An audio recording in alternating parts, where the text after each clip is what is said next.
আর তুই সুমায়ের একটা নৌকের যোগ্য হইব তোর মেয়ে। আমি দেখিয়া যাচাই বাছাই করে আমি সুমায়ের বিয়ে নিছি। সুমায়ের মতো মেয়ে আপনি একটাও প্রায় পাইবেন না, আমি আপাতত পাবো না। এত ভালো একটা মেয়ে। বাবার মতো এমন শ্বশুর পাওয়া আসলেই কপালে থাকতে হয়। ছেলের বউয়ের বিপদে একজন শ্বশুর বাবার ভূমিকা পালন করে যাচ্ছে। দর্শক, বলছিলাম ইমরান ভিপির বাবার কথা। প্রিয়া খানের মিথ্যা মামলায় আজকে জেলের ভেতরে ইমরান। ছেলেকে দেখতে এসে ইমরানের বাবা সাংবাদিকদের উদ্দেশ্যে বলেন, আমার ছেলে পুরোপুরি নির্দোষ, আমার ছেলেকে আমি ভালো করে চিনি। ইমরান এমন কাজ কখনোই করতে পারে না।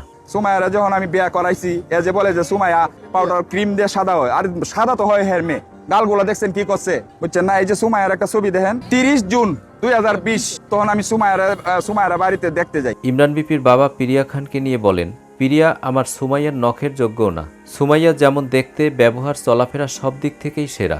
সুমাইয়াকে আমি নিজে পছন্দ করে ইমরানের জন্য নিয়ে এসেছি। কোথায় প্রিয়া আর কোথায় সুমাইয়া? এমন একটা ভালো মেয়ে থাকতে আমার ইমরান এমন কাজ কোনোদিনও করেনি।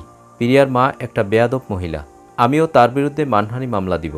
দেখেন তো তার চেহারাটা, এরকম একটা মায়াবী চেহারা আমরা মিলাইতে পারবেন? আকাশ পাতাল ডিফারেন্স। এই যে যখন দেখতে যাই তখন এই ছবিটা আমি উঠাইছিলাম, দেখেন তো সুমায়ের ছবিটা। আর তুই সুমায়ের একটা নৌকের যোগ্য হইব তোর মেয়ে। দর্শক, কেমন লাগলো আজকের আপডেট পেয়ে অবশ্যই কমেন্ট করে জানিয়ে দিন।